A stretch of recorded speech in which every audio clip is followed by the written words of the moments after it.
On behalf of Government of Gujarat, Energy and Petrochemical Department, Gujarat Power Corporation, to this vibrant Gujarat Regional Conference. Now, our General Manager and CPO welcome all the panel members with bouquet.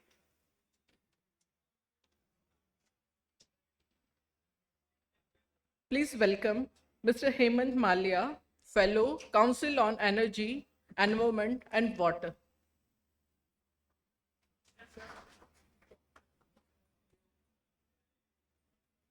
Miss Eva, Trade and Investment Commissioner, Consulate General of Belgium.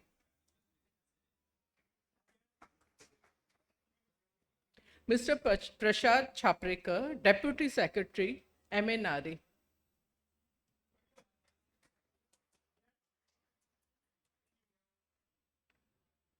Mr. Daljit Singh Kohli, Indian Representative, Port of Antwerp, Burgess.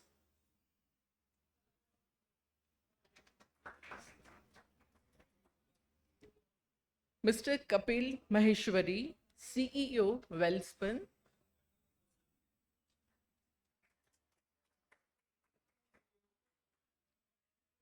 Mr. Prashant Chaubey, President and Head, Green Hydrogen, Avada. Mr. Shalin Sheth, Managing Director, Advait Energy Transition Limited.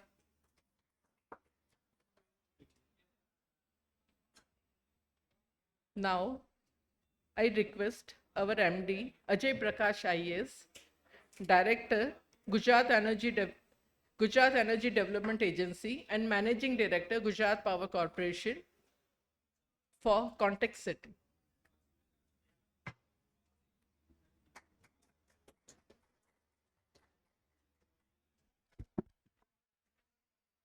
Good morning, everyone. Esteemed dignitaries, panelists, moderator, and all the guests. Friends, we have gathered here for the seminar on green hydrogen. I welcome all of you once again to our seminar, Gujarat, an ideal hub for green hydrogen. Just before we start, I just, in the last 10 minutes, I had a just primary discussion with most of the speakers. And I can tell you, I'm very excited to hear their views because green hydrogen is a topic GPCL has been working on this for the last couple of years. We are also in discussions with the highest levels of industry, state government, central government, because we want to come out with guidelines and a policy for that. So I really hope and I look forward to having a fruitful and constructive discussion so that that can inform our policy and guidelines and give us ideas how to go forward. Friends, all of you know that in the journey of India's energy transition, green hydrogen is a key component. In fact, yesterday's flagship seminar was called Energy Independence by 2047. Now, when we say energy independence, it basically means we want to cut down our entire import of oil and gas and replace them with sustainable fuels and clean energy. And green hydrogen remains at the core of that future. And India's National Green Hydrogen Mission has stipulated a target of 5 MMTPA. MMTPA means million metric tons per annum by 2030. And out of that, Gujarat itself has committed 3 MMTPA. When we say the word ambitious target, we use the word ambitious very loosely. But this is actually an ambitious target. A state which contributes no more than, say, 13% of India's GDP, or which has barely 6 to 7% of India's population, will be contributing 60% to India's green hydrogen capacity, and that is itself a very, very ambitious target. But Gujarat is ideally placed. This is our firm belief. And why we say this? Because Gujarat has naturally, as well as due to government's efforts, there are some factors that make Gujarat a leader in not just renewable energy, but for green hydrogen. Gujarat's coastline is dotted with ports. All the major industries. Gujarat has manufacturing hubs which are scattered all along the coast of Kutch, Saurashtra, as well as South Gujarat. So you have ports, you have clusters of heavy industries, you have clusters of MSMEs, and government is also actively planning to support desalination plants all along the coast. Of course, when you have a green hydrogen ecosystem, you need to have lots of other factors. You need to have, you cannot import everything. You need to have electrolyzer manufacturing capacity. You need to have green energy, green transmission corridors. There are lots of things which go along with creating an entire ecosystem, and government is committed. And as some of you know, uh, almost 80% of the hydrogen that is used currently in industry belongs to refineries and the fertilizer sector. I think it's 55% for fertilizer and around 25% for refinery. The rest is probably in chemicals, steel, and transport. There's already 1.6 mmTPA of absorption of hydrogen presently in the fertilizers and refineries, which is projected to rise up to 2 mmTPA. So there is already a demand. There's already a domestic demand. But why should somebody change from gray hydrogen to green hydrogen? So there are economics at play. We cannot tell people what to do. It's the market that decides. So maybe the LCOE, the localized cost has to maybe come down. So these are some of the ideas that we would like to discuss here. There are lots of challenges because green hydrogen is something that for the last many years we've been hearing it's the it's the future, but the future is already here, but there's still challenges. As I was just talking to somebody, there's a difference between intention and reality. So there are lots of challenges, there are lots of issues, and we would like our eminent guests to delve on those issues. And hopefully we can come out with something which can inform our policies, which can help us in going forward. The panelists represent an entire spectrum of academia, industry, experts. We hope, and I'm sure, given their profile, we'll have a great discussion. I'll not take much time. Most probably our Honorable Minister and Honorable Secretary will also visit us. And after the discussion, we'll open the session to question answers. Let's hope and I hope we have a great session. Thank you. Now over to the moderator.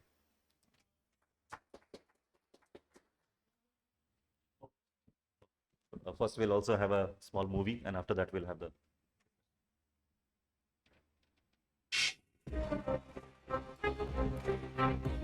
Gujarat stands as a pioneer of innovation and progress on the road to a sustainable, energy-independent future. On India's 75th Independence Day, Prime Minister Narendra Modi unfurled the visionary National Hydrogen Mission, catapulting India to the forefront of green hydrogen production and export. In January 2022, the Ministry of New and Renewable Energy introduced the awe-inspiring National Green Hydrogen Mission, with a bold target producing an astounding 5 million tons per annum of green hydrogen by 2030. India's focus on green hydrogen for renewable energy marks a crucial step in reducing fossil fuel reliance. The National Hydrogen Mission's estimated 8 lakh crore rupee investment underscores India's global leadership, leveraging solar advantage and cost-effective production for a cleaner, economically robust future. With potential CO2 savings of 8 to 9 million tons, sectors like refineries, fertilizers, steel, and transport are poised for substantial green hydrogen adoption. India is progressively focusing on innovative bids for supplying 24/7 power from renewables. Demand for energy in India will keep growing. There are huge renewable energy deployment plans for the next decade. These are likely to generate business prospects of the order of around 1.5 lakh crore rupees or $20 billion per year. This is a big opportunity to invest in India. Gujarat, in this grand narrative, emerges as the trailblazer, a beacon of hope, and a symbol of audacious ambition, shaping the future of energy in India. Embracing the dawn of a sustainable era, green hydrogen takes center stage as the new paradigm, echoed by the visionary words of our Prime Minister. Gujarat, a natural powerhouse poised to redefine India's energy landscape, emerges as the production and export hub of hydrogen. leveraging its vast expanse for the creation of India's highest green power. With the ambition to generate an additional 50 gigawatts of green energy, Gujarat's strategic plan encompasses the development of world-leading solar energy power, complemented by the establishment of cutting-edge infrastructure. From port facilities designed for hydrogen handling to the inception of green hydrogen refineries, the state is set to pioneer a transformative journey. Green gas for steel processing, ammonia production, and the ignition of hydrogen-fueled vehicles all intertwine in Gujarat's vision for a sustainable tomorrow. This ambitious mission, aptly named Mission Green Hydrogen, heralds a future where Gujarat stands as the gateway to a vibrant, sustainable, and hydrogen-powered India. As the global community witnesses this paradigm shift, Gujarat stands ready to assert its destiny as the world's largest green hydrogen hub, with an audacious plan to attract investments totaling 8 to 10 lakh crore rupees, approximately 100 to 120 billion US dollars. Gujarat sets the stage for a revolutionary transformation. In a strategic move, the state government unveiled Gujarat Atmanirbhar Scheme 2022 to facilitate manufacturing of electrolyzer and associated components, and a wasteland use policy on May 8, 2023, aligning with the vision of becoming a global leader in green hydrogen production. The government's proactive approach has resulted in a surge of green hydrogen manufacturing proposals, with an impressive 3 lakh hectares of land earmarked for upcoming projects, anticipating an output of 6 MMTPA and an additional 150 gigawatts of renewable energy. Gujarat is on the verge of reshaping the energy landscape. The state's advanced port network and efficient logistics management further solidify its commitment to meeting both domestic and global demands. Gujarat's journey into the future is not merely a transition, but a revolution. From state-of-the-art solar energy powerhouses to cutting-edge green hydrogen refineries, Gujarat stands as the gateway to a cleaner, greener tomorrow. The transition from conventional fuels to hydrogen marks the genesis of a new era where innovation meets sustainability. With an array of green products from hydrogen fuels to ammonia and cutting-edge technology like hydrogen vehicles, the state is scripting a story of economic self-sufficiency and global prominence.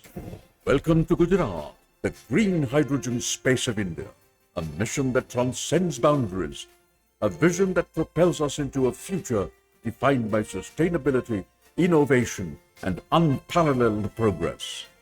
This is Mission Green Hydrogen, where words meet action, and Gujarat leads the way.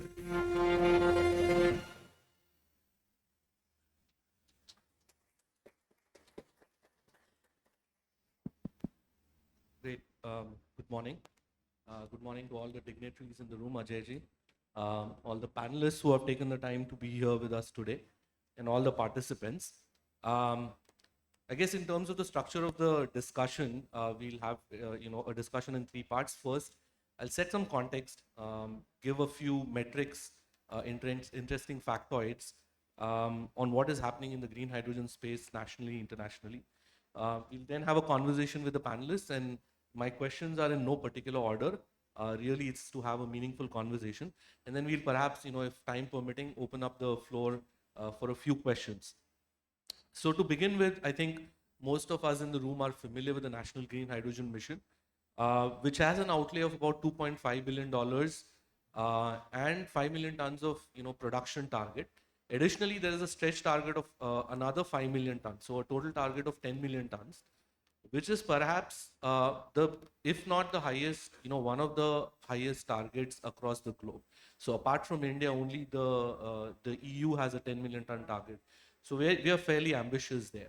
Apart from the National Green Hydrogen Mission, there are 13 states that already have either draft policies or policies that haven't been notified.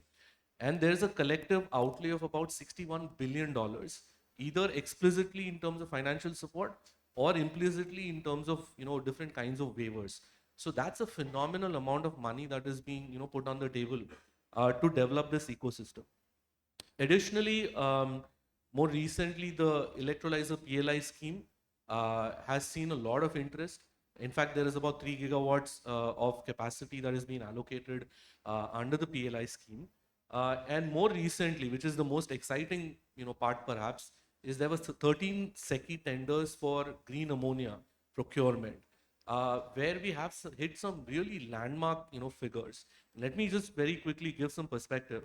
Um, the range of pricing for green ammonia procurement is anywhere between 594 to 774 rupees a kg. And on a weighted average basis, it's about 637 rupees per kg. Now, if you look at what we have been procuring in the last 5 years in terms of gray ammonia imported, it's around 676 rupees a kg. So we have almost hit parity on a weighted average basis already. That's very, very exciting when you compare to what is happening globally. So the closest or the lowest tender that has been won internationally is by a company called Hitco, and their price is 1160 rupees a kg. So we have hit half of the price point already in India. Of course, it comes with all the support that is coming from the center and state. Regardless, it's encouraging that we are able to hit some price points that can allow us to scale up the ecosystem. Now that said, we are here in Gujarat. Gujarat is perhaps the most promising state, although it doesn't have a policy notified yet. And Ajay ji spoke about how they're working on it. In the video, I think it was mentioned that Gujarat has allocated perhaps the highest amount of land for green hydrogen procurement. So although it's not a part of the hydrogen policy, it's a part of the industrial policy. So just wanted to acknowledge that fact. Apart from that, Gujarat is the highest consumer and producer of gray ammonia and hydrogen today, about 1.6 million tons equivalent. So it's the highest in the country. So therefore, this is a place for the ecosystem to grow up fairly quickly. Apart from that, in terms of new areas for hydrogen consumption, we have steel capacity of almost 10 million tons and perhaps more to come.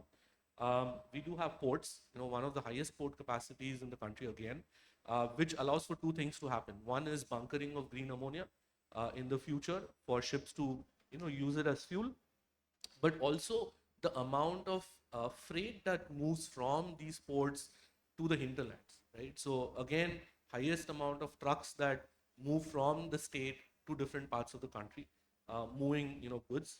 Gujarat also has the highest chemical production capacity. Again, something that is not very often talked about. The chemical industry in Gujarat already uses a lot of gray ammonia and gray hydrogen. And then finally, being one of the forefront states in terms of ease of doing business for manufacturing, we see Gujarat as being a very promising place where, apart from just producing green hydrogen, we have the ability to manufacture all kinds of different equipment, from electrolyzers to pressure vessels to pipes, etc. So overall, everything looks fairly promising. There are, of course, challenges, and the panel discussion is really to talk about the challenges, with the hope that, unlike what happened with the solar story, where we did, of course, grow in the last 15 years significantly, we're heavily reliant, or at least were in the past heavily reliant on imports. We don't want to go that route with green hydrogen. We want to be the global player and at the forefront of things. So with that, I'll get into the panel discussion. Again, there is no particular order. It's really to have a very meaningful conversation. Kapil, since you are next to me, and someone who is in the hot seat as far as deploying capacity, of course, the SECI tenders are very encouraging, but we need to see more capacity, because that's the only way we'll be able to send signals throughout the ecosystem so that we can bring costs down, we can increase the amount of production, and therefore create the entire ecosystem. So my first question to you is, what is necessary for offtake on a purely commercial basis to happen? Are there any gaps in policies? Where do we need to pull some of the levers to build capacity? Thanks, Hemant. Good morning to everyone. I represent Wellspun New Energy. We are doing a 1 million ton green ammonia at Port of Kandla. We are also a beneficiary of allotment of 20,000 acres land for production of renewable energy for green hydrogen in the state. And we are also a recipient in the beneficiary for 20,000 tons of green hydrogen production for as part of central government PLI scheme. Uh, your question on offtake, I mean, the biggest challenge, while there are a lot of opportunities, the country and the federal policies and the different state policies, we saw a video on Gujarat present. Having said that, possibly the biggest roadblock right now is offtake. I mean, any project which has a long-term offtake makes it bankable, and large-scale projects will not happen. We'll continue to do some pilot-scale projects till we see offtake. Now, offtake primarily when India announced its policy of 5 million tons as well as various states, and we were never an port-led economy, but we on the hydrogen or the ammonia or its derivatives, if you look, it was always meant to be an port-led thing. Otherwise, if you see industrial clusters for India, it's largely not port-led. I mean, Antwerp would say that, Antwerp is an port-led thing, but we were not. But we are doing that here. So the purpose was that we would see offtakes outside India, and India has its unique position for production of hydrogen and derivatives at the most cost competitive prices globally. It has that ecosystem which exists and which can, flourish with federal and state government policies and the players which are present here. But the global markets was not as good as what it was envisaged. And we then thought we will create a domestic offtake also. So I would still say there is a gap in the way we import ammonia. Now, ammonia is the most traded commodity in the chemical sector. So there is an import, what we do, we can do that import substitution quickly. There is a gap in the way we are able to, put together some of those mandates on usage of green hydrogen or its derivatives. We can look at carbon markets more maturely, which doesn't exist at this moment. We state governments, while providing supply side incentives, can also look at demand side incentives for large scale offtakes to happen. It'll largely be refinery or fertilizer sector or hard to abate sector which will first go and adopt the green hydrogen or any of its derivatives. We are coming up with policies which ask for blending, etc. But it's like when people talk of energy transition and they say that, oh, I have replaced all the lights with LED, and they take a lot of pride in that. So gone are those days we should take pride in doing all such things. If and that's when I say that we cannot be looking at just blending. Gujarat was a pioneer state when it did that. When gas was also GAIL, etc., Gujarat gas came in the state. Nobody would have thought that way. So why look at blending? Gujarat can look at much larger vision to provide the country the first things that, okay, I'll be able to do hydrogen transportation or pure ammonia, etc. transportation, which is quite possible. In fact, we as in company at Wellspun Corp, one of the sister company, are producing pipelines which can use for pure hydrogen transportation also. And we have tested that with the DNVGL and in Italy. So offtake remains a fundamental problem. Players need that. The first tenders was very encouraging, what you just mentioned. With an only and small correction, Hemant, the prices were dollars per ton and not rupees per kg. So just for the audience to, do that. But $600 per ton isn't almost half the price Fertiglobe would have taken at Port of Rotterdam at, around $1,100-$1,200. Having said that, it remains challenging because these are, most of the components what we are seeing is import. So it has a forex built in that. So you would see a reduction by the time project comes if dollar appreciates. So that is also a factor which we need to see. We also need to develop an ecosystem. And once we start doing that, offtake would come. I mean, there's no way if we have some demand side incentives, if we create carbon markets, if we provide the initial green hydrogen mission had a thing called as GHCO, which is Green Hydrogen Compliance Obligation. Of course, it couldn't come the way it was projected and when individual stakeholders were consulted. Having said that, once it starts making economic sense, the market will drive itself, like the way it has happened in solar. From the push, we are now seeing a lot of pull from the market. So many of these industries who are prosumers, who produce and consume hydrogen, would then see that why gray when we can do it green and cover our decarbonization journey as well. So I believe it will happen and it will resolve itself. What we need is a long-term vision and an ecosystem development for offtakes to happen. And possibly in India, there is no better geography in the world compared to India which can do that.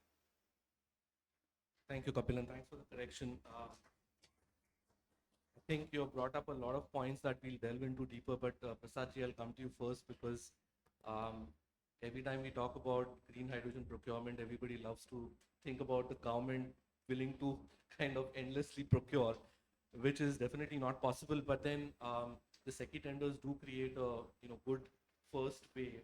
So are there any plans to have similar tenders in the future, or perhaps open up some other sectors which are not traditional consumers of hydrogen, say steel or transport or even the chemical sector? So any thoughts there? So as of now, new tenders are not envisaged in fertilizers, but the individual so refineries will float a few more in the coming years. But as far as fertilizers are concerned, we are trying to consolidate whatever already made gains, sign the agreements in time, so that they actually like people can see plants coming up. We don't want to announce tenders of lakhs of tons and not even 5% coming up. So we are currently in that process of consolidation of the gains we have made, because these tenders were discussed not only in India, in every single hydrogen conference across the world. These tenders were discussed and the prices were discussed. So it would not be correct to because the moment you have new tenders, you tend to forget what's happened in the past and focus on the new. So we don't want that to happen. We want them to consolidate and then go forward. Secondly, apart from fertilizer and refineries, we are expecting the IMO mandate to come next week, which will spur a lot of demand for green fuels apart from green ammonia. I mean, they may also include green ammonia and also include green methanol. So, which is a major component for refueling of ships. Many ship owners across the world, huge containers, have already ordered ships to run on methanol. They don't have enough fuel to run them throughout the year, even today. So once IMO imposes the mandate, we can estimate the estimated quantum of demand coming up, and then we can also aggregate methanol production based upon the demand projections. But that will be done more on by the ports. They have expertise in refueling. So SECI, we'll have to see how much SECI is involved there. But ports will play definitely a huge part in the green fuels part of it. So upcoming tenders, you would probably see some tenders from refineries, and possibly after the IMO mandate, we are working on the green methanol also. So that is something in the short term. And we are also giving schemes, you said, for steel. So steel, transport and shipping, we are currently doing pilot projects on a smaller scale to get the economics. Once the economics is there, then probably the ministry is concerned. They will take it up on a larger scale, because MNRE cannot do all ministry's job. Really quick, if you can respond to, will there be any purchase obligations, or is the idea that let's wait and see where the procurement goes and then try and shape? Purchase obligations are not being considered right now, because whatever tenders we have done right now are already ahead of the obligations we would have imposed initially, we were thought of initially. So currently there is no requirement as we see for obligations, because having tenders without obligations is easier to do. Obligations means everybody has to comply, then they have to ensure supply, then their business gets affected, and who will comply and how will we enforce. So it's a whole machinery comes along with it, which we don't want to enter into at this stage. Got it. So keep it simple and then see where it goes. Prashant, I'll come to you next. It's all well and good to talk about offtake, but then the prices have to be competitive, because along the entire supply chain, just like a developer would want cheap electrolyzers, I think a steel user or a fertilizer user will want a good price on their green hydrogen. So what are the levers we can pull? I mean, there is a lot of support in terms of waivers. There is the PLI scheme. yet we are struggling to achieve parity. Although, just for the audience's context, the tenders that we have seen on the SECI tenders that we have seen, at least our estimation is that the implicit price of green hydrogen is roughly $2.6 to $2.7 a kg, which is fairly competitive. I would think that a steel company would love to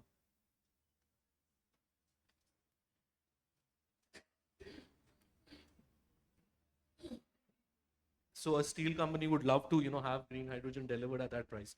So what are the levers that are available to us to reduce the levelized cost further? Thank you. I think it's a $1 million question, and that's the crux of making green hydrogen or green fuels a reality. So, Hemant, I'll start from where you left. It's a SECI green ammonia tender which has happened. We participated in 5 of those 13 bids. We were L1 at the beginning of the auction in all 5, and eventually we were the L2 at the end of a reverse auction. But it's a great learning for us because one is that you have actually calmed the entire levelized cost of hydrogen to reduce is nothing but it's a ecosystem play. If you are able to really, and every element which is every anchor point present in this ecosystem, it will contribute to reducing the cost. And that's what we did when we did the entire mapping, understanding, running various scenarios, using plexos, meeting with the everything.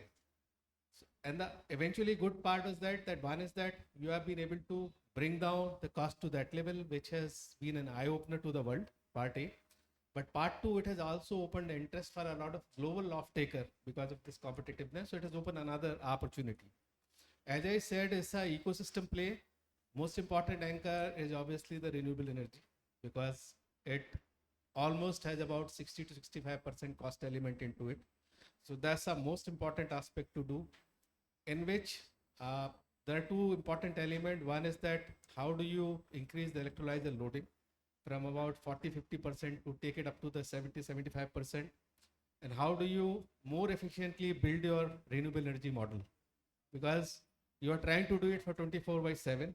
So you need to bring all those elements into the view, and whether it's a solar or wind or a battery storage, and it also needs to be supported by the banking. So I think open access also plays a very important role. Some of the state, the policy itself says for the 30 days banking, but I don't know to what extent many states will offer, but that plays a very important role. Remember, we are at the anvil of starting this amazing journey, and I think Gujarat has seen that how to really bring solar into the play at one point of a time. 14 thanks to one man who has actually driven this entire renewable energy and green hydrogen in the country. So from that level, that support is required. So one, I would say, how do you really master renewable energy becomes very important anchor into it for reducing the cost. Second is electrolyzer. They will play a very important role in doing that. David, how do you really diversify between them, between alkaline and PEM? Now at one, you have a lower efficiency, but the capex advantage. In PEM, you have efficiency advantage, but there is a issue of rare earth minerals which you don't have actually. So that again, and how do you really localize the electrolyzer? You, for 5 million tons of a green hydrogen, you need about 60 to 70 gigawatt of electrolyzer, if you really want to do it by 2030. So I think that will be a very important. How do you really bring that localized electrolyzer manufacturing in the country which supports it? From where do you source electrolyzer, and how do you really going for a profiling? So one, your specific energy consumption, which is important, and the cost of electrolyzer. That's the second important anchor, I say. Third important anchor is weighted average cost of capital. If you are getting your funding at 10%, it's very difficult. If you reduce 1% your weighted average cost of the capital, your levelized cost of hydrogen gets reduced by 7% or 8%. So that's the anchor where you will need a lot of support in terms of bringing those projects on the ground. Carbon market integration will also be a very important anchor. $30 to $40 of per ton of a carbon equivalent, if you build the price into it, it again leads to almost like $0.50 of a price reduction. So that integration and then carbon pricing will play a very important role in doing that. That's another very important anchor to my mind. And lastly, entire infrastructure related aspect has a very important role to play. For example, pipelines, right? Storage. Why there is a focus on green ammonia? Because it's a low fruit, a low hanging fruit which you can do that. You don't have, you want to set up a hydrogen pipeline, it costs almost twice as compared to the natural gas pipeline, right? What could be important to do? Why can't we share a common infrastructure, right? One pipeline serving to the need of everyone. A port enabled but serving to the need of everyone. Green corridor where why can't you have electricity aggregated the way the tender is aggregating the demand? Why can't have the renewable energy aggregated on behalf of a green hydrogen and ammonia, built through a green hydrogen corridors and sent to the point of use? So I think these are all a very important factor. I would say it's a ecosystem interplay. If you are able to add from each of them, then I think you will be able. The cost which India is offering is almost very important and competitive cost, but you need to really compete with two sets.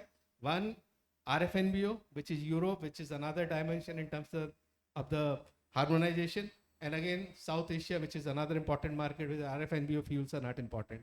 So with the ecosystem and the way the India is trying to achieve that, I think it will be a very, very viability to reduce those costs. Great. Thanks, Prashant, and welcome to the Honorable Minister. Prasad, I'll come to you. I wanted to come to you later, but I'll come to you now. Just a quick point on what Prashant mentioned, and again for the audience's benefit, that Gujarat has the gift city, which allows for contracting of, any kind of, terms between two parties in foreign currency, right? Which is a very valuable. So if you look at, I think the topic you are looking at, the hub for green hydrogen. I mean, Gujarat, you have all those anchors and very important. I think Gift City is a fantastic and it's a ready-made opportunity which is here. Correct. So then, just on your point that, how can we reduce the cost of capital? So one of the, areas where, you can look at reducing costs, especially in export, the market is bringing in capital in another currency which is lower cost of capital, and then export in the same currency, something I think the Japanese are looking at, but perhaps there are other models that are possible. So I guess I'll come to you later now. But Shalin, when we talk of cost and we talk of offtake, clearly we're looking at the big players where it might be slightly more difficult to make it happen, but at least from our perspective, there are the smaller guys, especially in Gujarat, the chemical industry, which is cracking methanol, which is cracking ammonia, and actually paying a much higher price for their hydrogen than would, say, a fertilizer company today. So what do you see the role of MSMEs? Are they perhaps the first frontier that we need to crack as opposed to the last one that usually happens? So what's your take on MSMEs and green hydrogen, and perhaps distributed, green hydrogen production? Thank you very much.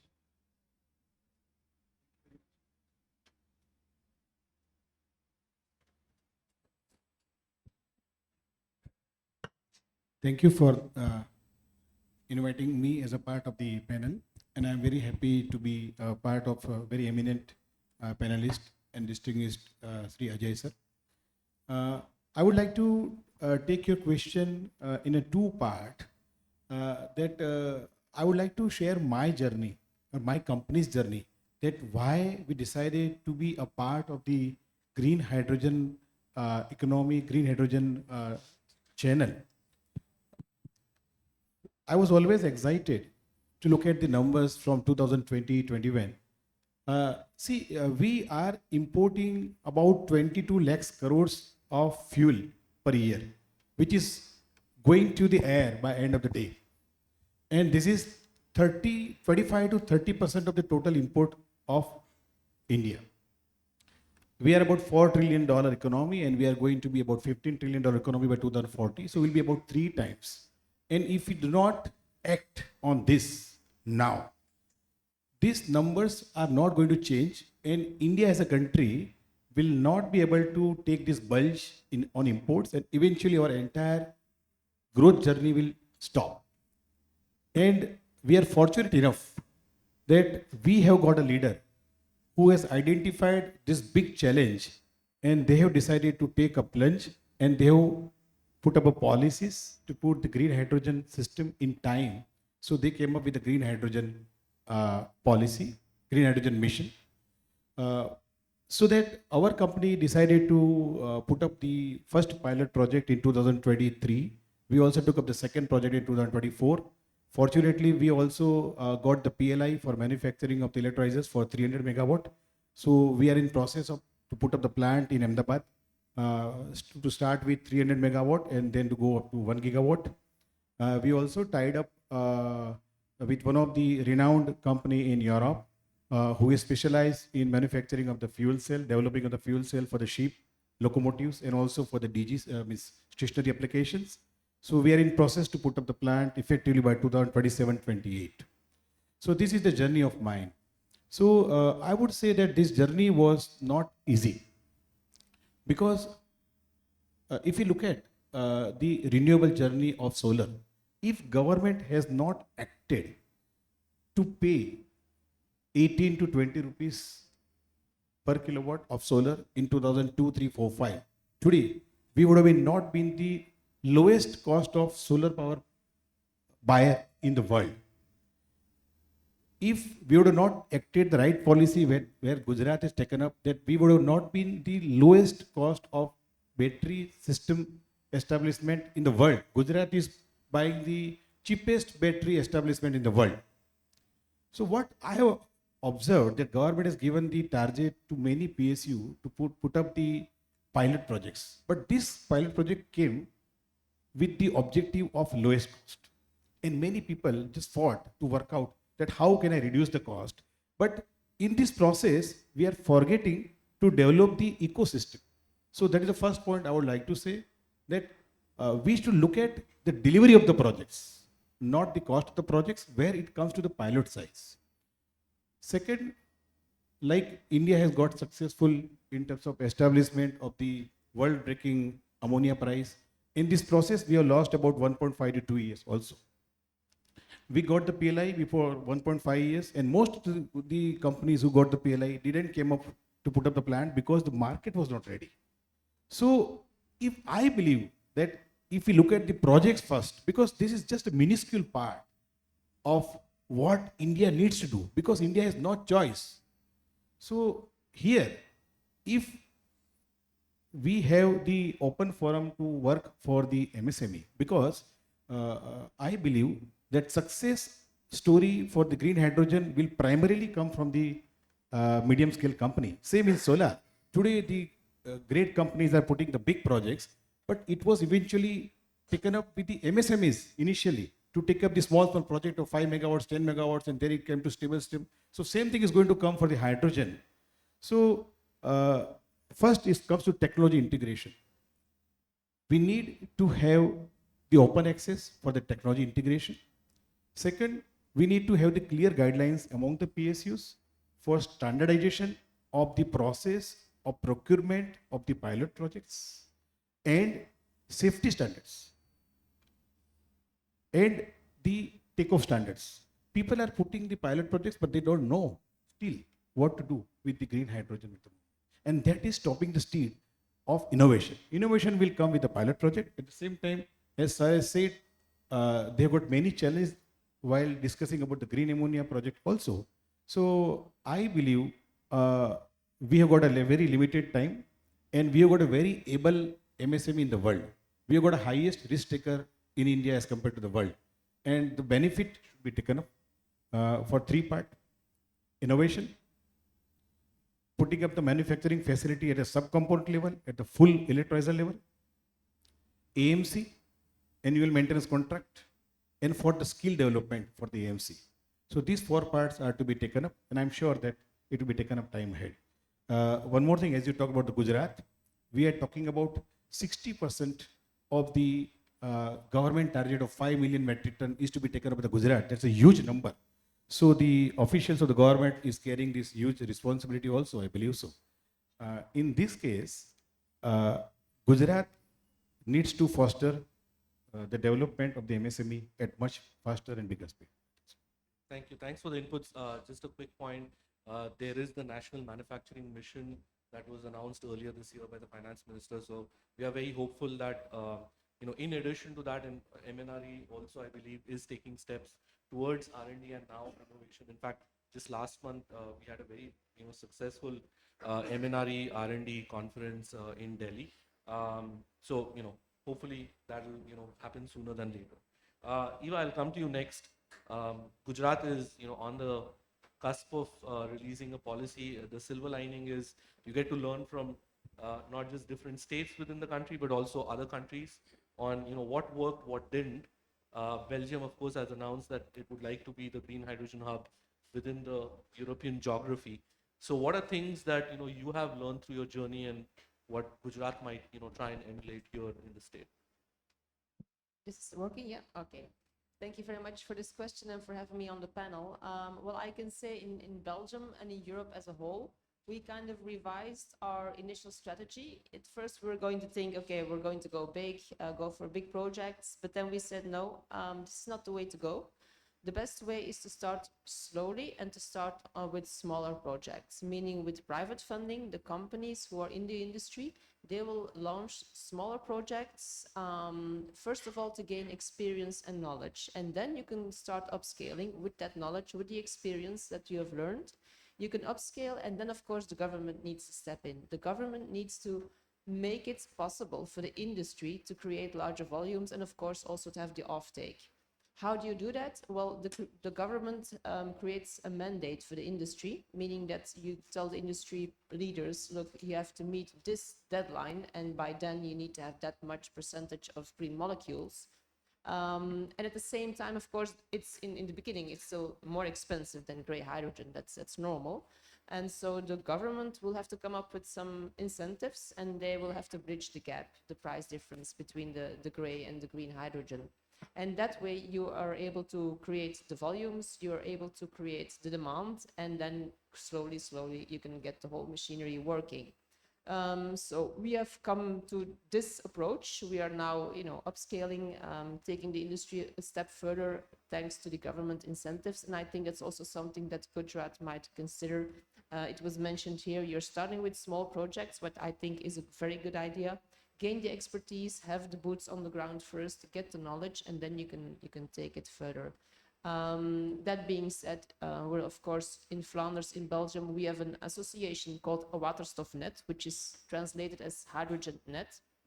It's a cluster organization of all the different partners in the industry, more than open to discuss with any of your governments, your research and development teams, your scientists, your industry, to exchange knowledge. You can ask us questions about our experience. We're more than happy to show you or to let you know what we have gained as far as knowledge is concerned. But also the Port of Antwerp, Bruges, and Flanders Investment and Trade. We're more than happy to connect you with relevant partners if you need some kind of information. Want to do some R&D, more than welcome to connect with us after the session. So I would say start small. That's the way we also learned how to go. Don't go for the biggest projects immediately. Start small, and then with government support, go for upscaling. Great, thank you. I think that aligns with perhaps what Gujarat might be able to do is start small with the small and medium enterprises, and then start scaling up. Daljit, I'll come to you next. What is common between Antwerp and Gujarat perhaps is the capacity of the ports collectively. But what is different is Belgium is a much smaller country geography-wise, whereas Gujarat itself is much bigger. So how do we look at some of the learnings from the port of Antwerp, not just in terms of bunkering, but also how do we utilize green hydrogen, like Eva said, in smaller scale within the port operations itself? So any thoughts there, suggestions there? Yeah, I think thank you for this. I think I'll just go back to a basic question because I get that asked quite often is that what are ports going to do when it comes to green hydrogen? So ports are going to be one of the real transporters of this kind of a fuel in different parts of the world. And when it comes to India, we look at transporting this fuel from. So if you look at the import markets, and Kapil and Prashant may agree with me, the three major markets that you look expose out of India are going to be Europe, you're going to be Japan and Korea. And Europe, when you actually export, you need that infrastructure in place to actually get that molecule in place, store it, distribute to the relevant companies, and also look at off-takers where they would also need bunkering as well as storage and terminal operators for long-term vision. So I'll just go back to the basic point what Kapil and the team has been mentioning out here is three major points. One is port-led development. The second one is ecosystem. and the third one is pilot or maybe small projects. So if I go back to what Port of Antwerp has been doing, we tend to have a kind of a vision to become one of the green energy gateways for Europe. And we have actually put up a roadmap, and we're just not talking about only having a vision. And that's similarly what you also see in India. A lot of ports are now putting up a lot of these pilot projects.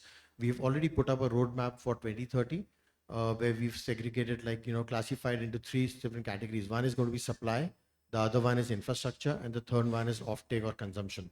When I say supply, we look at a lot of these projects that we could do ourselves. Just to give you a background, we are a landlord port, so most of the operations are not done by our port. We are a port authority. We work with the companies in the port to develop solutions.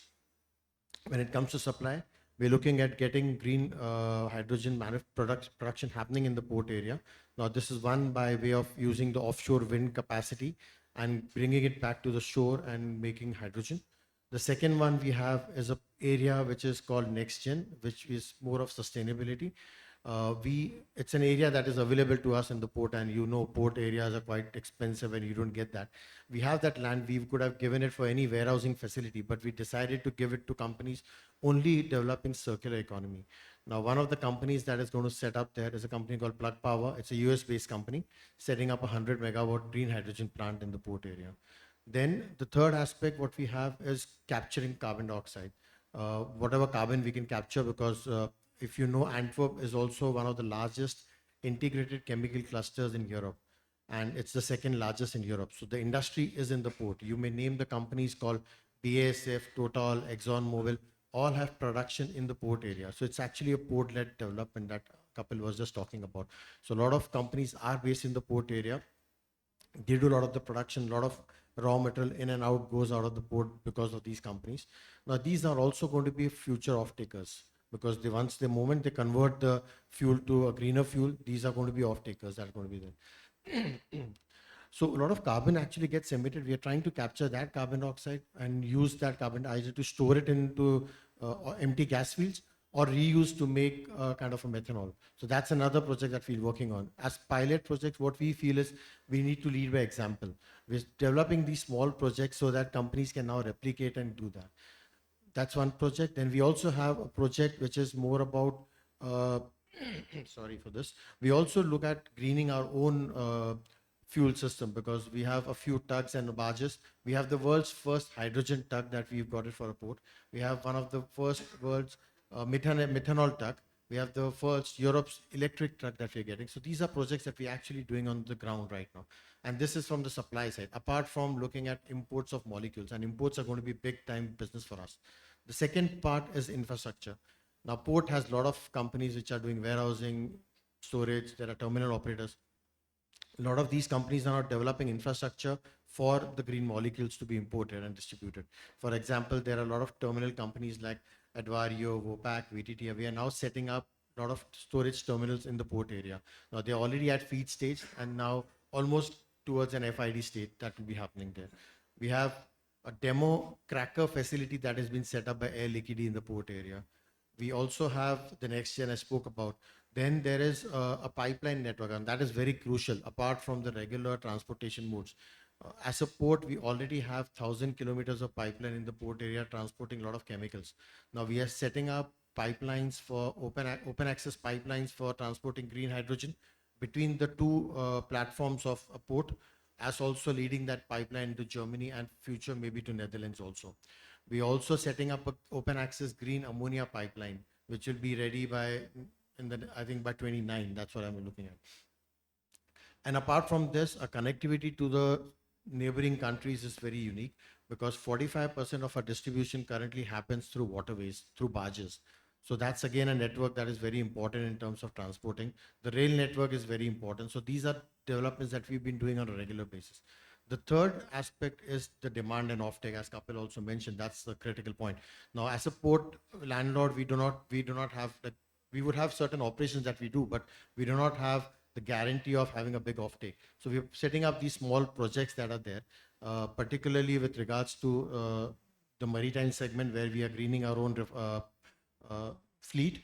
We also have a company in the port which is set up a kind of a fueling station, a green hydrogen fueling station, which is called a company called CMB Tech, and we're currently fueling a lot of trucks and a few barges. But by in the next few years, we'll be doing a lot of these ships also. Bunkering, as we just mentioned, bunkering is going to be we are the 5th largest bunkering port, and we now also want to get into this multi-fuel kind of a project that we look at. The other industry, chemical I spoke about, that's going to be another major player that will be there. Plus the connectivity to German hinterland, and Germany will have a lot of industry in the automotive sector, which will require a lot of green hydrogen. Apart from this, we also look at the a project where we also look at, offshore, maybe providing onshore power supply to the ships that berth in it. This is going to all use green hydrogen. So if I just have to answer your question in brief, these are the broad perspectives that we've taken. I also see a lot of projects happening in India. For example, Kandla port, you see a lot of methanol development happen. There's a pilot project in the Tuticorin port which has been set up. So these are very important steps right now. But if you look at the broader perspective, I think we need to have a long-term vision where we're going to set up, what industries will come up, what are the requirements, the infrastructure needs to be in place, and the whole development around the ecosystem will be very important, because that's going to be very important for them. Great, thank you. And I hope we can either talk to you, or some of the information is in the public domain, because there's a wealth of possible learnings that we could learn from. I'll change tracks a little bit now, and we can talk about some of the infrastructure challenges. And Kapil, I'll come to you first. We have seen a lot of news internationally where projects are failing, or at least faltering, because integration has become an issue. So what might work at a sub-megawatt scale electrolyzer, when you try to scale it up, that's where things are failing, or electrolyzer quality is not up to the mark, and degradation rates are higher, etc. So some of these are significant risks, because it's a very capital intensive process. So how do you see us trying to mitigate some of these, or prevent some of these going into the future as we scale up? Thanks, Hemant. Very, very important question. I mean, as we progress from pilot projects to large scale projects, we need to be careful about technology. Very, very important.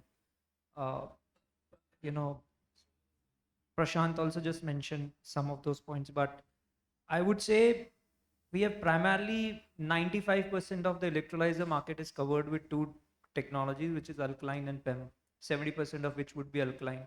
And if I look at a very clear divide, most of PEM is developed in Europe and most of alkaline is developed in China as of now.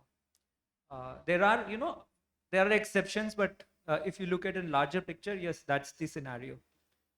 What Chinese are doing now is maybe incorporate some of the features of PEM in alkaline, which is, which helps in a cold start manner, that you don't need that much time for an alkaline once it goes in an off mode, and then again, switch it on, and then even increase in efficiency. So we have seen many of these leading electrolyzer players claiming very tall figures for efficiencies, which when tested, at least outside the factory acceptance test, are not coming in the way, which is in proven data in India.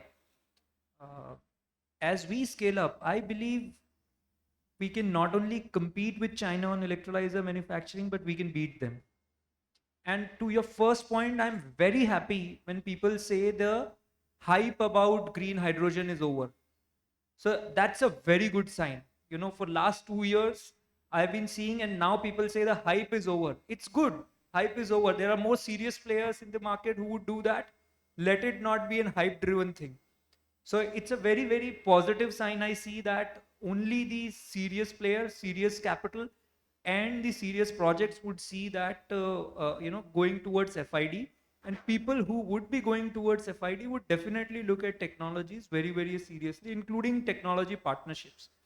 What we can do as in countries, specific to your question on electrolyzers, is maybe we are developing. You already see Thermax, L&T, Advait is here. You have John Cockrell, you have Omium, which are present in India doing electrolyzer manufacturing of alkaline and PEM. And this is, on a larger thing, this is like an electroplating, on a chemical process, and the way we would look at it. And the auto industry in India has already proven that we can do that. We have done that leapfrog, and the lowest cost of automobile in the country we have it, in India. So we can certainly do that. A lot of consultants, if you approach, both strategic and technical consultant, would tell you the same thing, that if you look at manufacturing in India for electrolyzer, we can definitely, beat the price points what it is there. And the latest tender, what I saw was giving the stack pricing only at $71 or $72 per kilowatt, which is, at a balance of stack also, if you add, it is like $110, $120 per kilowatt of electrolyzer pricing. Now that kind of an pricing is, possibly at this moment when we look at, is not even the material cost. Forget about adding to the manufacturing cost or the OPEX cost for that. Having said that, that is because the scale exists, uh, and we can create scale in India given the market exists. So that is a very positive sign, and we have the right skill set. In fact, if you look at many of these large companies who can do that, their technical manpower exists in India.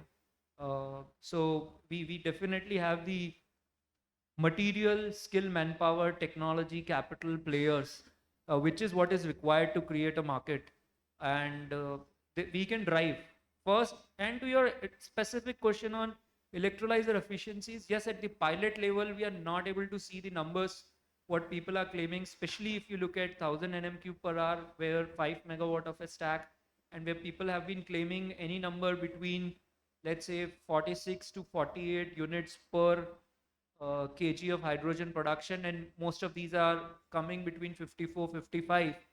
But nobody guarantees that. If you look at, those exist on a data sheet, but when you sign a definitive contract and ask for a performance guarantee for that, everybody says to those numbers only. It needs some changes. And also what is more prominent to see is that initially when you do a factory acceptance test, you would be able to see such numbers, because some metal alloys are used in the electroplating, which provides the flow and separates the hydrogen and oxygen with a way that you are able to achieve that efficiency initially, but over a period of time, that is not the case. But we need to look at the life cycle. So I believe in indigenous manufacturing, and with the way we can develop, would be required, and then improve on efficiencies. Pilot scale projects are not giving the numbers what is being used for many large scale projects on Excel sheets, but those are certainly achievable. Thank you. Some encouraging, thoughts there. Prashant, you guys are also working across country. I mean, beyond, just India. And at least we believe that supply chains will play an important role. So even before we get to 100% indigenization, there will have to be partnerships. We'll have to rely and perhaps integrate into global supply chains. So, how do you see that happening? What do you think stakeholders can do? Because one of the challenges that we see is, unless there is a collaborative effort across the value chain, these sort of integrations won't happen, and we are only going to see a slowdown of the whole process. So what are your thoughts on that front? No, I think it's again very very important thing. So when we thought of moving into entire chain of green hydrogen and green ammonia, so we had Avada group has a vision that we'll do one project at the east coast and we'll do one project on the west coast.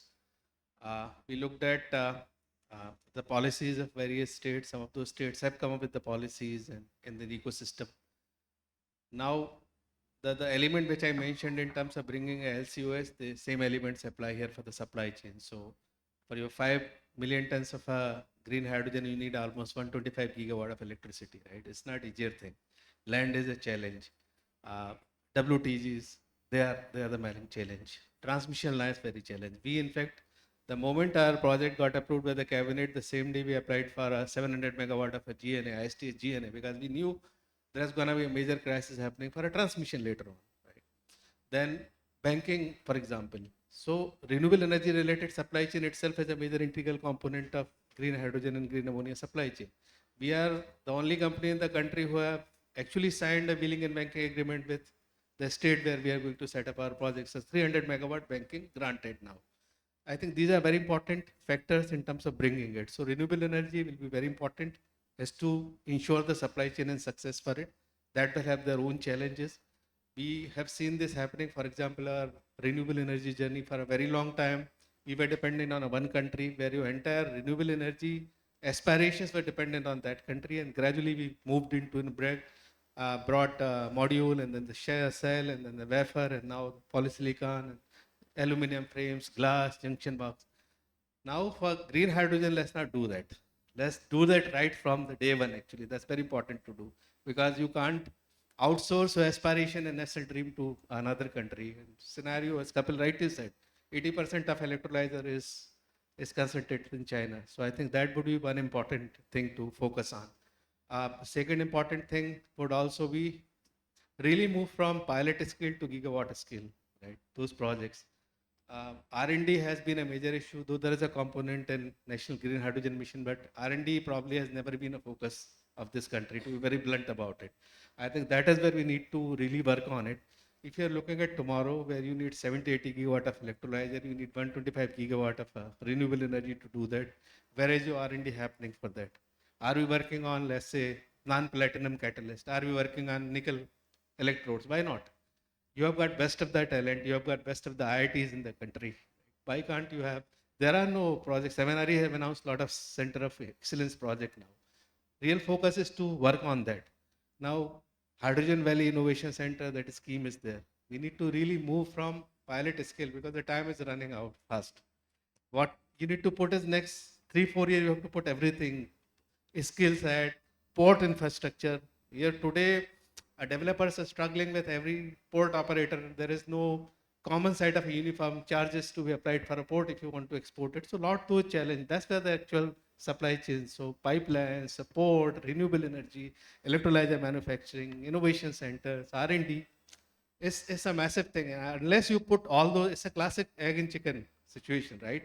If you don't have offtake, you can't have a project. But you cannot bring a project unless you have offtake. So So one quick rejoinder there, Prashant, and this is a question, in fact, that came up during the MNRE R&D conference, which was, I think there is a recognition that there is a lot of early stage innovation that does happen within the IITs or CSIR labs, but where it falters is beyond technology readiness level, TR levels 3 and 4.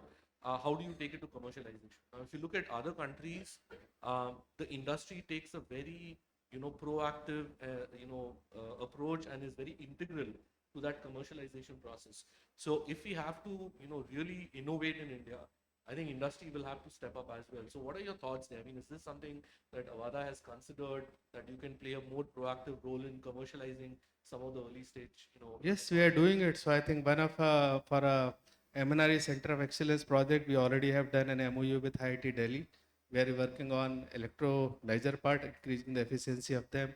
Another MOU, we are just entering with Gridco and IIT Bhubaneswar now for a software and other related where you can have no entire electronics part of it to do that. Lot more focus would be, so one would be probably equipment side, right? So there's a lot more thing to be done for electrolyzer, pressure vessels, a lot more thing. Component also, membranes, catalysts, sensors, power electronics. So domain is there. So I think 2-3 MOUs we have already done. R&D is a very important aspect of our own value chain because we want to be a very large player in this segment. Same thing we have done for manufacturing also. We have a module manufacturing, cell manufacturing. We are setting up our own glass manufacturing. We'll go for a junction box, frames, etc. So on and so forth. That's very heartening to know, because the conventional industries have been pretty lax about not being very participative. So it's heartening to know what's going on. Daljit, I'll come to you, because talking about collaboration, at least two things come to mind. One is, if you're looking at bunkering, ships need to bunker at multiple locations. They can't just bunker in one place and not have ammonia or methanol along the entire route. That's one bit. Second, I think as we are trying to leapfrog, because if you look at conventional fossil-based energy, it took almost a century for industrialization to be what it is today. But we are trying to achieve the same thing in pretty much a decade or two. So collaboration becomes very important. Also, if you look at trade and resilience of supply chains, so there are opportunities for countries and companies to collaborate and accelerate the process. So where do you see potential areas of collaboration between India, Gujarat specifically, and let's say not just Antwerp but other ports in Europe? I'll just start off with one point which Prashant just mentioned about the R&D. Now that's I'll give you a reference about what our industry has been doing, particularly the chemical industry. I'm talking about a reference to the chemical industry. So there are not only about these, your own R&D, but there is lot of these incubation centers that have come up. We have an incubation center where you see a lot of startups now doing a lot of innovations regarding different molecules, the green molecules. And what we've seen is all these majors that are there, they also have taken a kind of a space in the same incubation center. Now, the idea is not to just, look at what incubation did. It actually tells them what is the new technologies that been built there and where they can integrate the technology in their own systems, which is very kind of a unique system because you're talking with the startups in the same premise where they are doing this incubation. As a port, we've also kept up port as an open innovation platform. So if any technology has been developed, we actually ask them to really test it in our open ecosystems. So that's what we're doing now. Coming back to the global collaborations, I think that's very important in this global world because, as earlier mentioned, we're going to have 3 markets, and Europe is going to be a major market. So how do we really form this collaboration so that we form those corridors? And as a port, we've been doing a lot of efforts. We already have a few collaborations in place. For example, we have a MOU with the Port of Duisburg, where we actually are trying to look at how do we set up this whole green molecule ecosystem between the 2 ports, and how do we make sure that going future that we make the transportation of these molecules happen. We have a MOU with the Port of Montreal where we see general cargo moving in on a greener fuel. Then we also have a stake in the Port of Duqm in Oman. We're trying to set up a complete green supply chain, green fuel supply chain. And you also see a lot of these companies like, I think Acme has a plant there, they're doing it. Then you have companies like Jindal who are actually doing the green steel out there. They're putting up the green steel. Now, this could be an indirect supply. You're talking about steel being manufactured there, but then it'll be supplied to all across the globe. So that could be another thing that we look at from a kind of collaboration perspective. In India, we already have a kind of a collaboration right now with the port of JNPA, where we have a training center. We do a lot of trainings. And recently, we just launched a course on green hydrogen. That is particularly with regards to that. Apart from that, we've been doing a lot of projects on infrastructure in India. But that's good. Another, we're looking at from a green molecule perspective, that collaboration could be, handy. We look at another important collaboration that we've recently done is with the port of Namibia, where we've invested and we're looking at setting up a bunkering and storage facility in Namibia in the port of Walvis Bay, where they would be actually, because Namibia has got a lot of solar energy and they're trying to convert that and becoming a hydrogen hub, and we'll be acting as an import hub. So there's a big collaboration between how that's going to work and all. And that is a similar model that we try to replicate all across. So India could be another one that we look at. Outside this, we also collaborate with ports within the Europe market. For example, I spoke about the onshore power supply. Now there's an MOU between the port of Antwerp, the port of Rotterdam, and the port of Hamburg, which say that we have to ensure that this onshore power supply happens for shipping lines. So you see the collaboration can be happening in different forms, but it's just keeping that in mind that how the next future is going to shape up and what companies are looking at. So we could always think of innovative ways to collaborate that way. Great, thanks. Eva, I'll come to you next. One, at least, what we saw in the public domain was Belgium is looking at a lot of, public-private partnerships to make the green hydrogen ecosystem possible. Just for context, every million ton of green hydrogen roughly requires $20 billion worth of investment. So that's a lot of money. And even in India, we would like to, have some of these models. So any learnings that we can take from Belgium that might apply to India? Yeah, sure.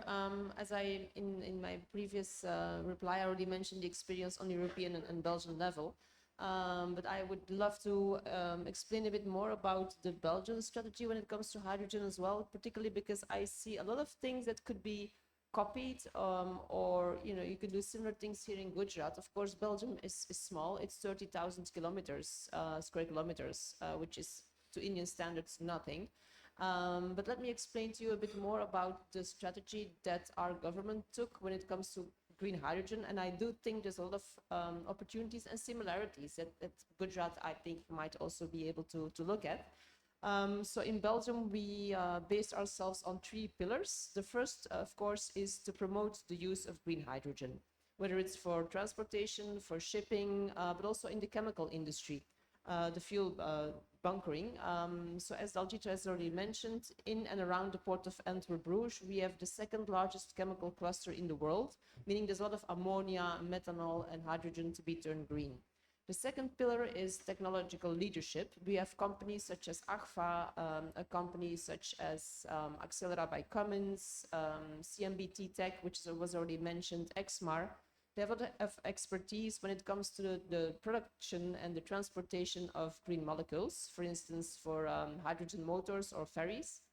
And then the third pillar would be to become an import hub for green molecules. So, of course, the port of Antwerp-Bruges, which now is already the gateway for 25% of all natural gases from mainland India, enter Europe via the port of Antwerp-Bruges, meaning the infrastructure is there.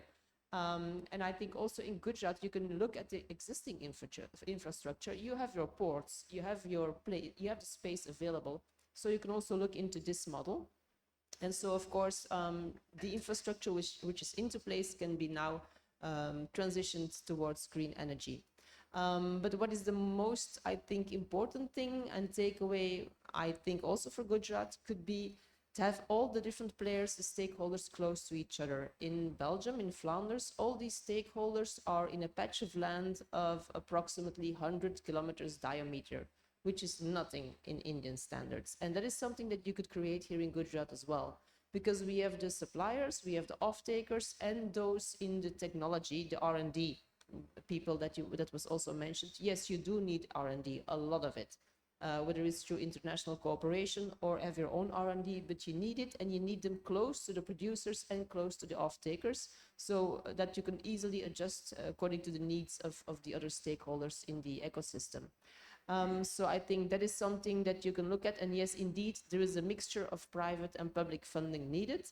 As I mentioned before in the beginning, it will be up to the industry, the experts on the field, to come up with small projects, to invest, to be able and to have the courage to dive into the deep waters. But once it starts growing, once you have the experience and the knowledge, then you can upscale, and then the government can step in with incentives to bridge the price gap between the gray and the green hydrogen. But so, which is an advantage in India actually, is that in recent auctions we see that the bid price for green ammonia is actually already quite cheap as compared to Europe. So there you already have an advantage, because it's cheaper here in India than it has ever been in Europe. But so that being said, just like we have this green hydrogen valley in Flanders, in Belgium, I think in Gujarat you can also create this hydrogen valley for India. So that's why I think it's, although we're very small, but there's a lot of similarities. What we have, what you can also have in Gujarat, the ports which you have available, the space, the skilled workforce, and of course also the support of the government. So I believe there's definitely a lot of, let's say, promising development for Gujarat when it comes to green hydrogen. Thanks, Eva. We have about 5 minutes before we get to the Q&A, Shalin. Another way of bridging the premium is perhaps using carbon pricing or even Article 6, because the Ministry of Power lists green hydrogen as one of the technologies where we are able to sell credits beyond the Indian shores. So what are your thoughts on potentially using the carbon market or Article 6 to reduce or bridge the premium on green hydrogen?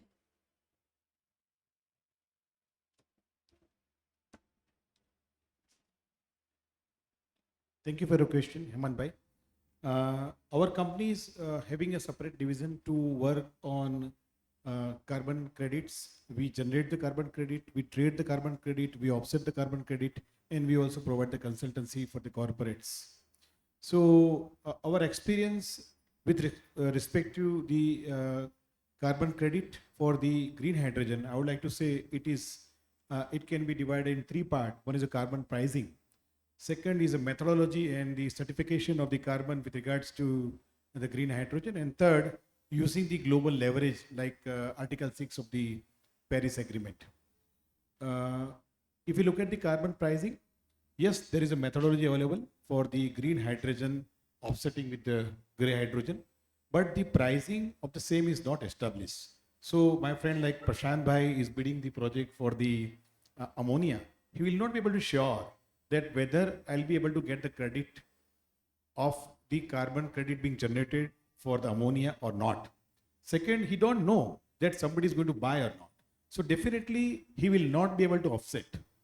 So our view is that since the stake of the government as a nation as a whole is dependent on successfulness of the green hydrogen, so they give the guarantee that whatever the carbon credits are generated for any efforts for the replacing of the gray hydrogen to green hydrogen, these carbon credits are bought by the government. And they find some mechanism because it's a kind of investment for some point of time. In the time ahead, 1 year, 2 year, 3 years, they are going to sell it very easily. So this investment should not come to the private company. And if they can offset by this way, the price trigger will be possible. Otherwise, if you leave everything to the company who are bidding for the various projects, they will not be able to take the advantage. Secondly, the carbon credits for the renewable segment is now almost minuscule, especially for the solar and maybe also for the wind. That is because the integrity of that segment is definitely is not considered globally. A new framework companies, the market has already fallen down. So it's a very, very important point that the pricing should be established and should be bought by the government and as a part of the national security mission. I think ये नहीं होगा तो we will be delaying for 2, 3, 4 more years. So somebody should be there to take the stake. Second, about the documentation. Yes, we have got the Indian agencies who are documenting. So the forum should be encouraged and it should be very much clear that which is the right agency whose certification will be considered by the government or maybe European and Japanese or maybe Singaporean authority. They are working very hard to buy the documentation. And we can also definitely recommend because we have been working on the same. And third, using of the Paris Agreement, of course, the several countries are not considering the Paris Agreement in recent time, but the countries like Japan and Singapore have considered it. They have made an MOU with India. There is a credit exchange program already available.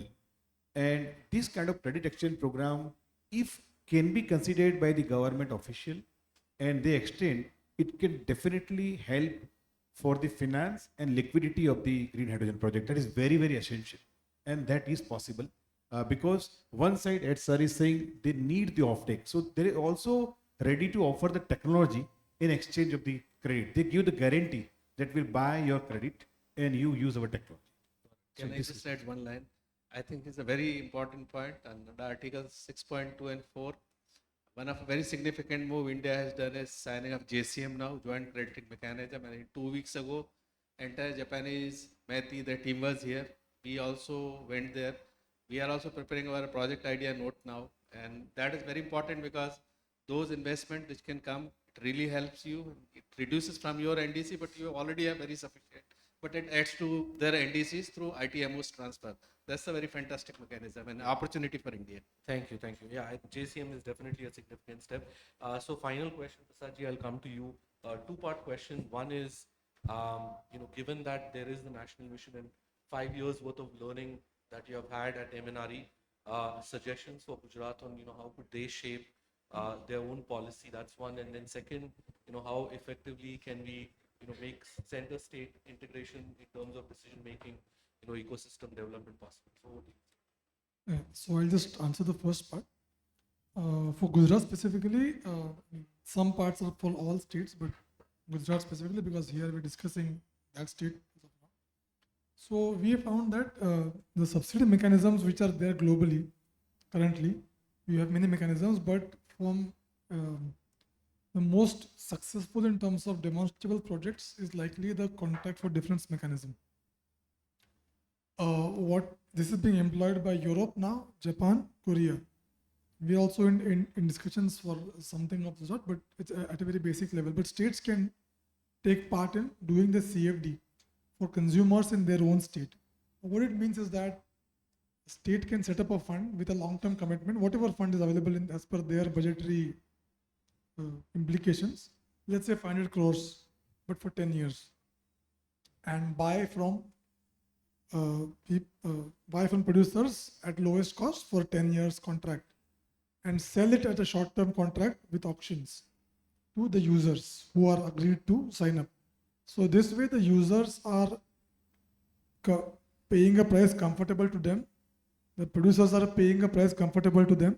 The price of selling is comfortable to them, and the government only bears the difference of the cost, and that difference is likely to reduce over time because of the carbon market and other penalties for not being green.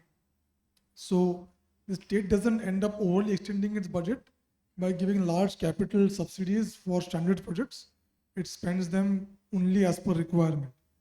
And the CFP can be increased or topped up as the state's budgetary allowances grow with time. So let's say I have a budget of 100 crores for 10 years. After 2 years, I add 200 crores more for again 10 years, so on. So that leaves the state budgetary flexibility. Second most important point is a regulatory certainty. If I say that in my rules that my rules will be applicable from time to time, that no one can plan a project if those are the conditions.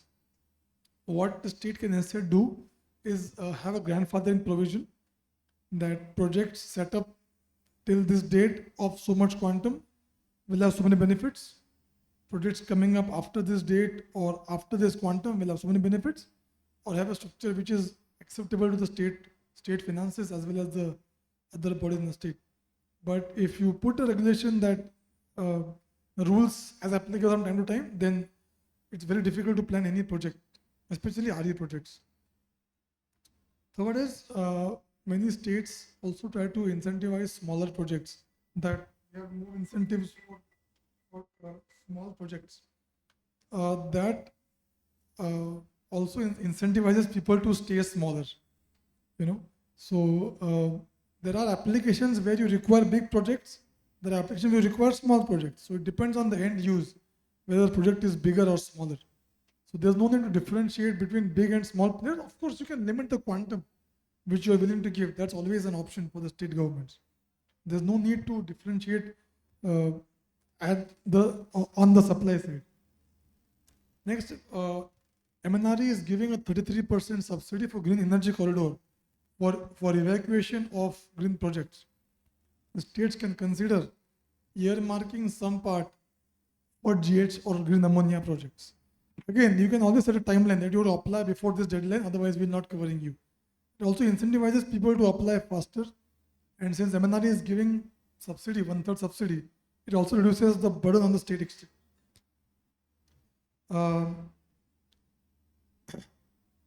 This sector, initially only large projects are viable at the initial stage because those will be the cheapest. So that's why they need more infrastructure, more evacuation, more injection. Secondly, the state, I don't know whether they do it, probably they do, but there are needs for the state governments to have the direct talks with off-takers. Currently, we do it at our level as much as possible, but state government can actually reach out to foreign governments through us or through MEA or directly for direct talks with off-takers and invite them, maybe have an off-taker conference as to what are their specific needs of compliances.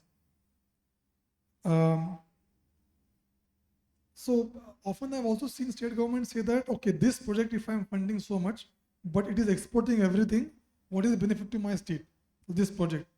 So this is an industry where there is no rival currently in India or even the world at a very small stage. So when you attract the industry, think of attracting the industry, not a specific benefit to that state from that project. It's a very small term view. That project is going to be there for next 10, 15, 20 years. If the state demand picks up, that project can always supply to your state as well. So don't take a very short-term view of a specific project, but rather think of attracting the industry as a whole to your state, because you have one, more will come. If you see, for example, there are learnings from the PM Kusum scheme for the feeder hybrid, when the entire feeder was solarized.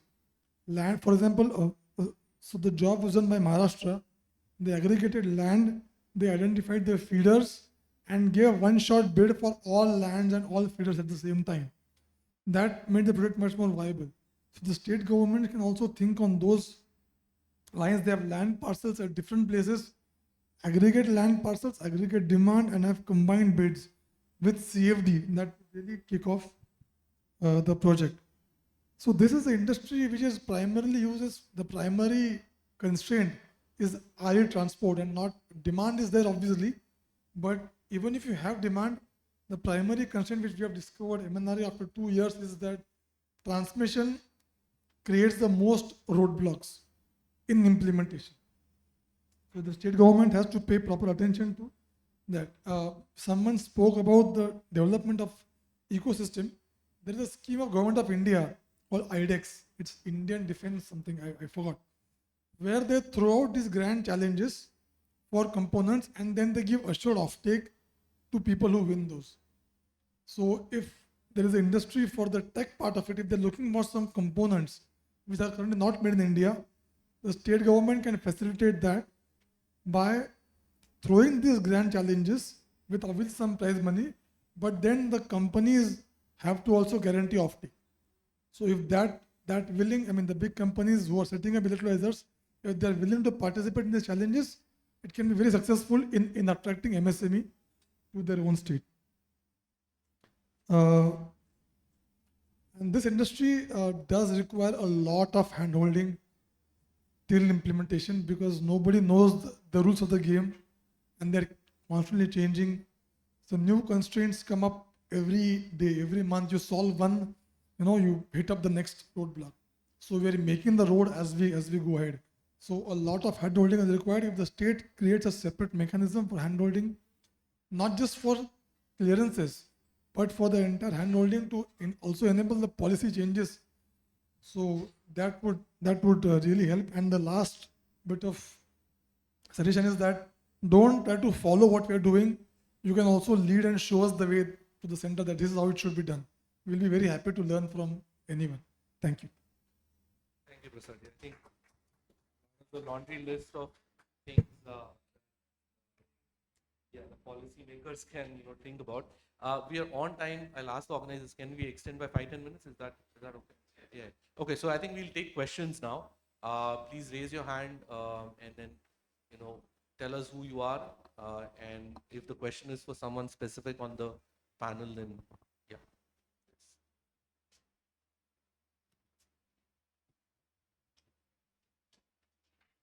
Yeah, thank you for the mic.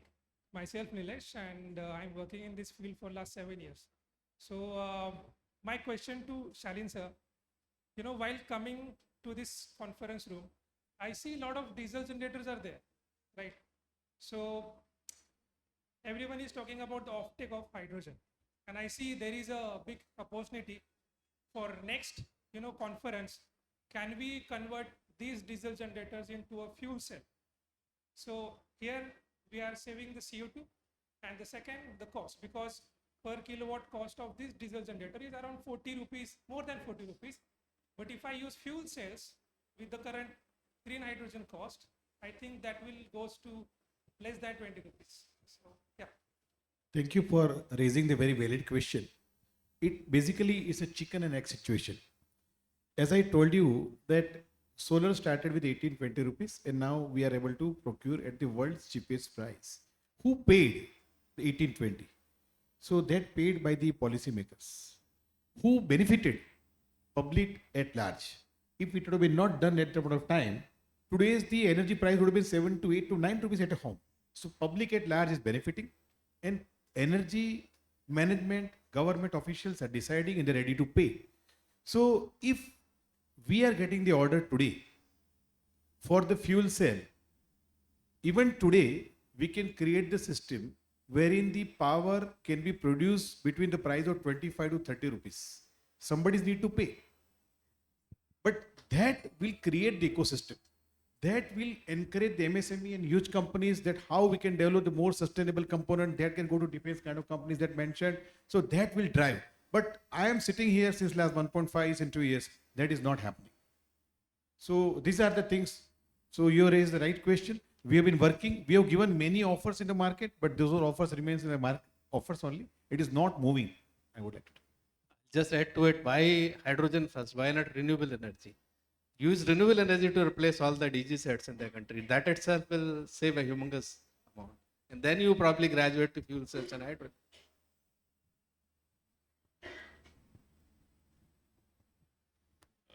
Good afternoon.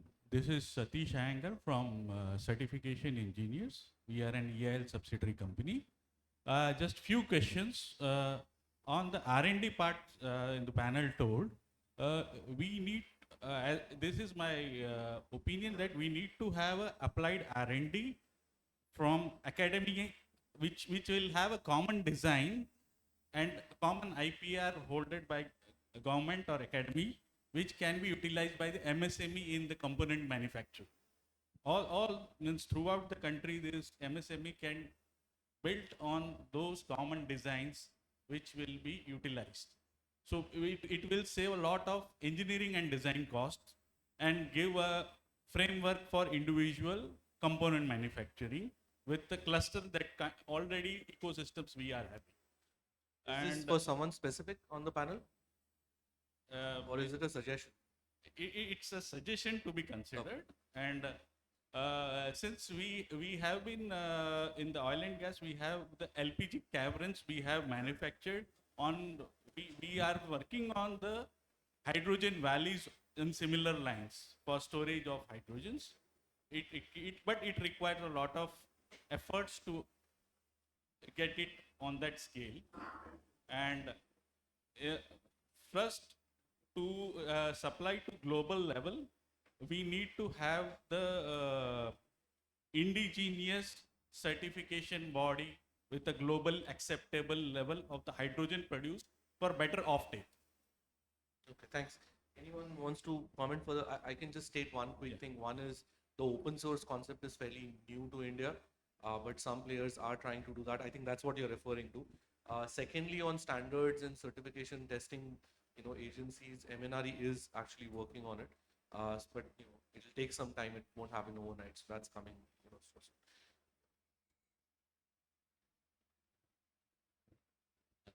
So you have one. Hello, sir. I'm Nimish. I'm from PwC. Asking one question to Prasad sir actually on this. He mentioned about Maharashtra model for Kusum, right? Land aggregated, demand aggregated, clearances done, pre-feasibility done, approvals given, everything done, and then investors are invited. I think we were supporting government of Maharashtra in doing so. But talking to green hydrogen in this particular context, we see a lot of end uses, right? It's industrial, it's mobility, it's port-related infrastructure, even chemical, fertilizer. So many demand pockets are there. So many infrastructure requirements are there. You need water, you need land, you need corridors for carrying electricity and also storing hydrogen or ammonia. And that whole ecosystem, multi-departmental, multi-ministerial subjects are there. Now, there are two ways in which country had seen this kind of subjects are dealt with. A, Ministry or Government of India takes a pivot and then they design a cluster as a demonstration and then show to the rest of the country and states to take off, or leave it to the states to design it and then do it. In case of solar cities, we have seen like one in Modera, one in Konark, ministry did that, demonstration projects. In case of green hydrogen, what's the outlook? Is the ministry looking forward to create some cluster like this, which is Valley or Hydrogen Park or whatever we say that in some of the identified states, or they are waiting for any state to take lead and then design it the way they want, where they want? So hydrogen by definition is a varied application and each application has its own requirements. So clusters, we are definitely funding 4 valleys which are smaller scale. In Pune, IIT Jodhpur, Bhubaneswar and Kerala. So we are funding 4 valleys of hydrogen which have production and end use both. Right? But they are on a smaller scale, below 500 tons per annum. That is one part of it. We also have been given the task of setting up 5 million tons. We're not going to get to 5 million tons by funding valleys. It's not possible. So we have to have a component which we did for large scale plants of ammonia, which we did a tender for.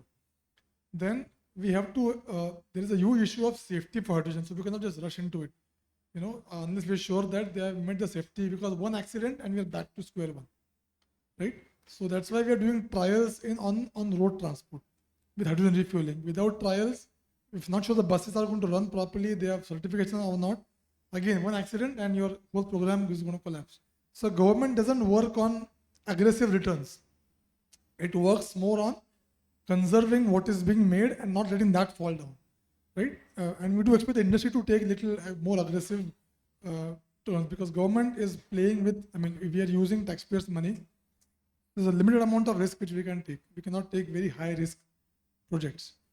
I mean, the Minister of Finance will not agree to a very high risk project, because if there is a chance of creating assets which are standard assets that you paid for it but no one's using it, that's seen as a massive failure, and that is not normally encouraged with taxpayers' money. So there are limitations on how much risks government can take. The PM Kusum model was successful because it was also saving the government some money, because the subsidy burden was going down. It was an added incentive for the government to do it. I'm saying we don't take as it is. I'm saying we learn from that model, that aggregation can deliver really fantastic results within the quantum what government can spend. You know, there's a limited risk which we can take. So with that limited risk, limited quantum, we can do so much. The point is, as you rightly said, we have to get water, electricity, land. There are several permissions required. So you're not going to solve those problems. So unless you aggregate them, so that at bulk they can be solved. One by one plant by one plant, one plant here, one plant there. It'd be a mess for the government department to solve, and also for the plants themselves. If there are bulk plants coming up, I am solving at the same time for 10 plants. I can do it easily or more efficiently. So government is funding both large and both small projects. We're also funding the DPR for hydrogen hubs, so that if states wants to plan them, they can also apply for DPR. Plus, we're also going to recognize hydrogen hubs for the states without any funding. So the MNRE will recognize that, okay, this part, if the state proposes, okay, we want to develop this area as a hub, they can propose it to us. We will give recognition of this is a hydrogen hub as per MNRE scheme without any financial support. That can be used by the state to attract more investments, to attract more investors, to set up its common infra facilities there in those hubs. So we are doing multiple things, both financial and non-financial, but obviously we are one ministry. We cannot do everything. We cannot do component manufacturing, hydrogen, connectivity, water, land. It's just not possible. So there has to be a harmony. We do talk to states wherever required, but obviously since the ground level is by states, the CT, CTO comes from state, the land comes from state, water comes from state. So states have a large part in designing the policies. That's why our policies are not overarching, because it would intrude on the state government's powers. So that's why we have limitations as to what rules we can make as well. Thank you. One last question. Hello, good afternoon to the panel and everyone. I am Helena. I work with WRI India with the energy team, and I had been associated with the PMU for offshore wind at MNRE for almost 1.5 years till recently. I have a couple of observations from my interactions at MNRE. We came across a discussion with the delegation from Denmark a year back, which specifically tried to address the concerns for offshore wind. But there was one concept which they talked about and which they asked the MNRE to explore was what is the possibility to reduce the capital cost for offshore green hydrogen by having a hybrid maritime development? Because this directly or indirectly aligns with what, you know, even Ministry of Port has been doing, and they have documented it in the Maritime India Vision also, to have an integrated port-based industrialization and having a coastal development which largely talks about utilizing green hydrogen by manufacturing it using offshore over there, using floating solar, which is more aligned with what, you know, UK has been exploring through the Crown Estate in the past. And can such kind of integrated blue economic development, talking about energy industry and overall trade and shipping, can be explored by Gujarat? Because I think it is still a concept which Gujarat can pick up. That is my first question. Second, if it is doable, what could be those one or two majority of challenges? And the third is, if this is doable, as Mr. Chapekar just pointed out, that one ministry cannot look into that, is there a possibility to have an interministerial approach to, you know, facilitate these new technologies which are really facing barriers right now, both in terms of capital investment, the financial risk associated to it, and overall coming out with profitable business for all of this. So is this something worth exploring for Gujarat? That's what I want to understand from the panel. Who is this question? I think I would want Mr. Chapekar to give his point of view, as well as, if Eva can give me her stand on if something, or anybody from the panel after this. So if we see Europe's power consumption, their grid is their grid has huge problems, okay, of congestion. You cannot imagine what problems they are facing in Europe because of congestion of grid. We don't have the problems here. That's why our requirements are different. See, offshore in Europe, all the renewable energy is in the north. Offshore wind is in the north, and the industry is in the south, right? So that's why they have problems transporting energy from north to south across the entire continent. That's why they're into offshore localized production, offshore wind plus hydrogen. India doesn't have the problem today, at least, because we have a huge grid with minimal congestion. We can transport RE from one end to other end of the country. Of course, if it goes on, we may face problems in the future. But as of now, offshore wind with hydrogen production is not economically viable in India. It is far too costly to do it, and we have to give huge amount of subsidy. And it will be asked, why are you doing offshore? Why are you doing it on land if you can do it? So the geographical conditions are different of Europe and of India. The grid conditions are different, and that's why you cannot take the economics from Denmark and put it in India. It will not work. So this is what we have learned across studying. And you said about Gujarat. Again, the offshore model is same for Gujarat or Tamil Nadu, wherever. The economics is same for do it. Only if it is, we have a situation where there is a huge advantage in terms of cost of wind turbines, which can be used offshore, then you can think of it. But otherwise, I don't, maybe in a very specific niche area, like islands, for example, there you can think of it. But other than those, in the main part of India where the consumption is located, I don't think it's economically viable as of today, the offshore wind part. Thank you, Sajid.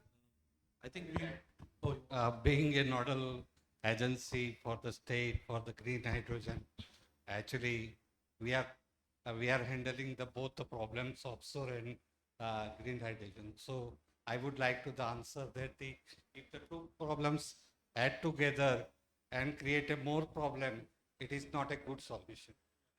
If the two problems come together and give a synergistic effect, then we can thought of. Both are challenging industries.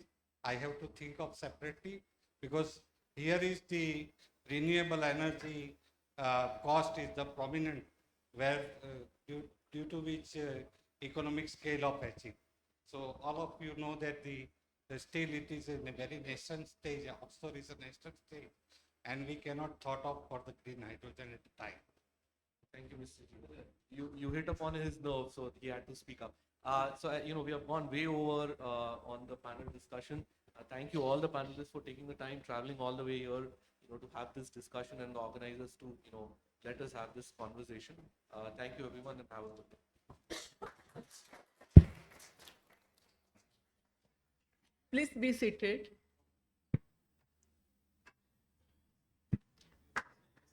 We are thankful to all the speakers and the audience for participating and making it a lively conversation. The panels, the speakers, they speak on at very micro level and giving a big macro level picture clear. You can see the vibrating face of the audience where you have taken the level of their at upper level. So as a token of gratitude from Government of Gujarat, we are giving a book from Narendra Modi ji, Honorable Prime Minister, and a traditional memento, Kutch handicraft wall hanging. I request our General Manager to hand over to Mr. Hemant Malia, our moderator.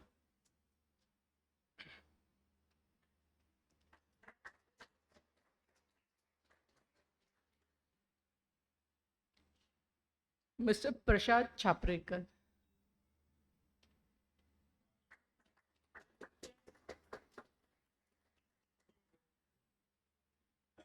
Daljit Singh Kohli.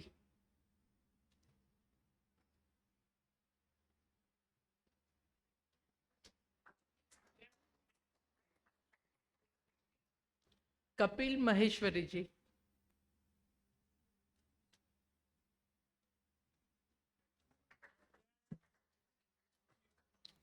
Prashant Chaube ji.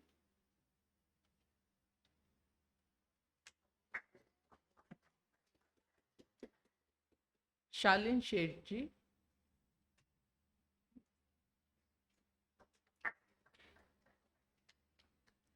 And to Miss Eva Versitilin, who has traveled all the way from Belgium.